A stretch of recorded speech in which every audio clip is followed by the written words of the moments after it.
Assalamualaikum warahmatullahi wabarakatuh. Salam budi luhur, salam sejahtera buat kita semua. Perkenalkan, nama saya Wahyu Rahmanto. Saya mahasiswa dari Universitas Budi Luhur. NIM saya 181251037. Saya dari Fakultas Teknologi Informasi dengan program studi Sistem Informasi. Di sini saya akan menjalankan tugas UTS dengan mata kuliah Komunikasi Publik dan Presentasi yang diajarkan oleh Ibu Linda Islami, MSI. Dan di sini saya akan mempresentasikan atau menjelaskan tentang materi apa itu FTTH. Sebenarnya FTTH sendiri itu adalah Fiber to the Home.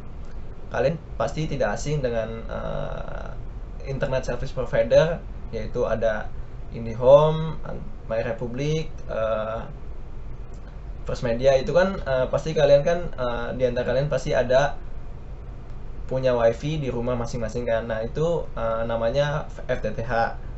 FTTH sendiri itu adalah salah satu pengimplementasian dari teknologi transmisi fiber optik yang biasa disebut juga FTTX. Dapat mentransmisikan data dengan laju bit yang cepat dan stabil untuk sampai ke rumah Anda dengan menggunakan media fiber optik. Seperti yang biasa kita kenal sekarang dengan Telkom yang lagi booming-boomingnya dengan IndiHome, layanan dari First Media, dan lainnya. Konfigurasi jaringan lokal akses fiber atau JAR-LOCAF sama halnya seperti pada jaringan akses tembaga, di mana terdapat segmen-segmen catuan. Pada jaringan FTTX terdapat catuan kabel feeder, kabel distribusi, kabel drop, serta kabel indoor, dan juga perangkat aktif seperti optical line terminal atau OLT dan ONU atau ONT.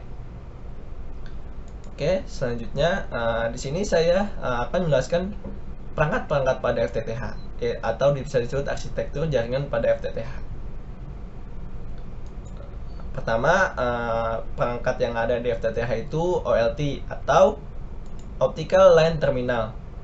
Optical Line Terminal atau OLT merupakan perangkat aktif Optical Network atau AON yang terdapat pada Central Office yang berfungsi sebagai antarmuka sentral dengan jaringan yang dihubungkan ke satu atau lebih jaringan distribusi optik. Itu OLT ya.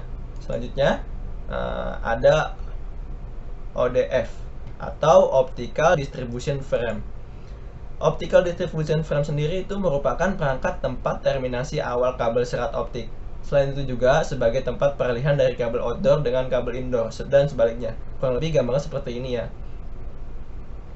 Selanjutnya itu ada yang namanya kabel feeder. Nah, kabel feeder merupakan kabel fiber optik yang diterminasi pada Optical Distribution Frame dan Optical Distribution Cabinet atau ODC yang berfungsi untuk menyambung kedua perangkat tersebut. Selanjutnya ada ODC, yaitu Optical Distribution Cabinet.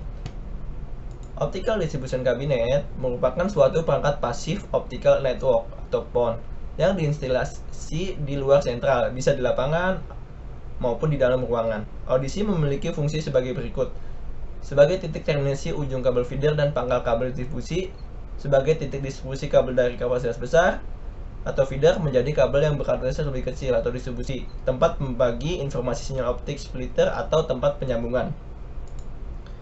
Selanjutnya, setelah ODC tadi ada yang namanya kabel distribusi.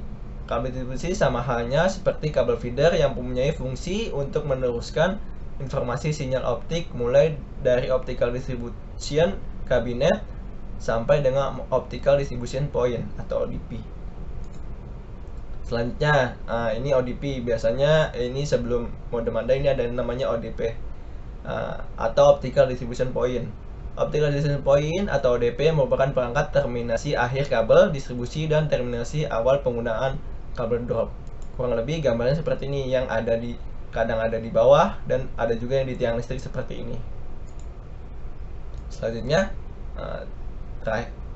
sebelum modem itu ada yang namanya roset optik. Roset optik ini adalah box terminasi kabel indoor dan patch core yang terhubung ke ONT, Optical Network Terminal atau modem yang di rumah. Kurang lebih gambar seperti ini ya.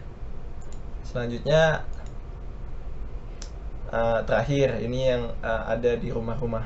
kalian, atau bisa disebut router atau modem lah, yaitu ONT, Optical Network Termination. Optical Network Terminal atau ONT merupakan perangkat di sisi pelanggan yang menyediakan interface baik data, voice maupun video. Fungsi utama ONT ini adalah menerima trafik dalam format optik dan mengkonversinya menjadi bentuk yang diinginkan seperti data voice dan video.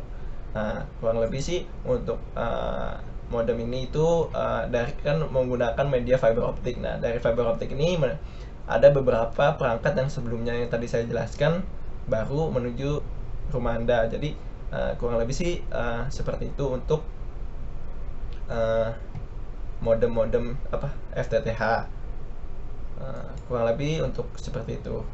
Dan mungkin kalau misalkan ada pertanyaan bisa komen di bawah ya. Sekian dari saya. Wassalamualaikum warahmatullahi wabarakatuh. Salam Budi Luhur.